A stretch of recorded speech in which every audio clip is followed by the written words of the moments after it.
तुमच्यासाठी घेऊन आलेले आहे उपमा रेसिपी. उपमा कसा बनवायचा हे बघा.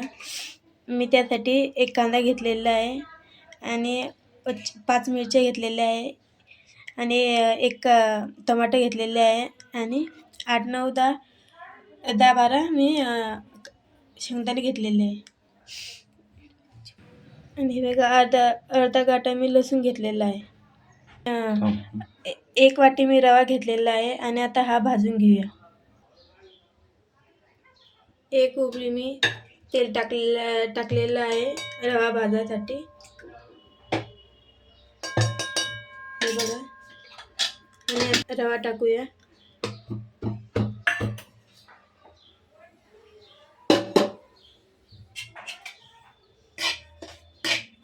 कमी गॅसवर रवा भाजायचा आहे. कढई चांगली तपू द्यायची आणि मग रवा भाजून घ्यायचा. हे बघा हे असा रवा हलवून घ्यायचा चांगल्या प्रकारे. त्याने चांगला उपमा होतो. हे बघा हे हलवून घ्यायचं चांगला. कमी गॅसवर हलवून घ्यायचं चांगला. तर हे बघा आपला रवा आता हे भाजलेला आहे. बघा असा भाजून घ्यायचा कमी गॅसवर. मोकळा झालेला आहे. भाजला की रवा मोकळा होतो, मग समजतं की भाजलेला आहे. तर आता आपण हा काढून घेऊया. हे बघा मी रवा काढत आहे. काढून घ्यायचा. हे बघा आता उपम्यासाठी आपण लसूण कुटून घेऊ. चला तर आपण तेल टाकूया. आता मी 2.5 उभ्या मी तेल टाकलेलं आहे. हे बघा 1/2 चम्मच मी मोहरी टाकलेली आहे. 1/2 चम्मच मी जिरं टाकलेलं आहे. टाकून घेऊया.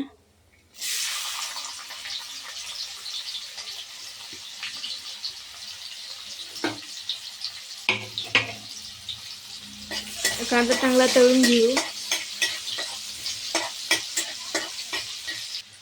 आता शेंगदाणे टाकून घेऊ. आणि हे बघा आपला कांदा चांगला तळलेला आहे आणि आता आपण यात मिरची टाकून घेऊया. मिरची चांगली तळू देऊ. आणि हे बघा आता लसूण टाकून घेऊ. मिरची कांदा चांगला तळलेला आहे. शेंगदाणे पण तळलेले आहे. आता लसूण तळून घेऊया. हे बघा लसूण तळलेलं आहे. आता आपण याच्यात टमाटर टाकून घेऊ.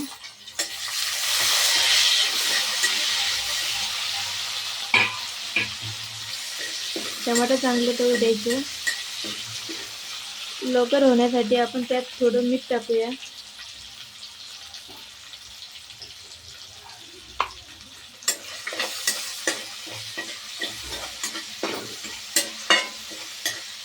टमाटर होण्यासाठी मीठ टाकलं की लवकर टमाटर लवकर होते. आणि हे बघा आपले टमाटे झालेले आहे. आणि तरी आता आपण यात हळद टाकूया. 1/2 चम्मच मी हळद टाकलेली आहे. हळद तळून घेऊया. आणि आता आपण यात रवा टाकून देऊ. रवा आणि हलवून घेऊ चांगलं.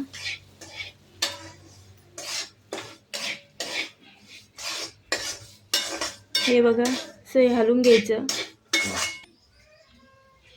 तर आपण 1 वाटी रवा टाकला होता, तर आपण 2.5 वाटी पाणी टाकूया. हे बघा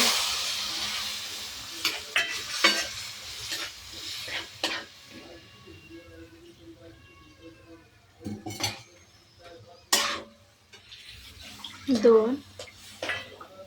हे बघा हलवून घ्यायचं आहे. पाणी टाकलं की जेवढं लागलं तेवढं पाणी टाकून घ्यायचं आधी.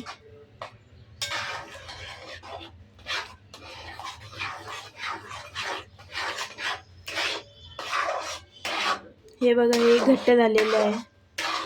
तर आपण आता यात थोडं अजून पाणी टाकूया.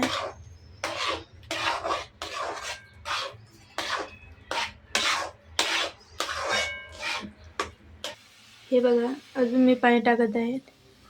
यात पाणी टाकून घ्यायचं चांगलं होण्यासाठी.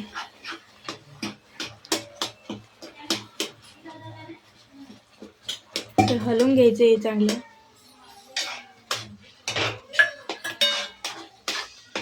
आणि आता मीठ टाकूया.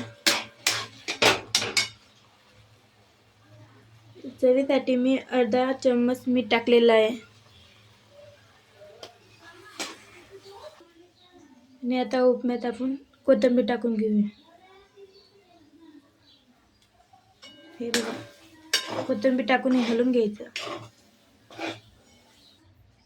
5 मिनटं होऊ द्यायचं. आणि 5 मिनटं झालेलं आहे. हे बघा, आपला उपमा तयार आहे. आता आपण प्लेटमध्ये काढून घेऊया. प्लेटमध्ये काढून घेऊ. हे बघा, एकदम छान उपमा झालेला आहे. आणि हे बघा, आपला उपमा तयार झालेला आहे. एकदम सोपा आणि सरळ रेसिपी आहे. तुम्हाला आवडेल असेल तर लाईक करा आणि शेअर करा.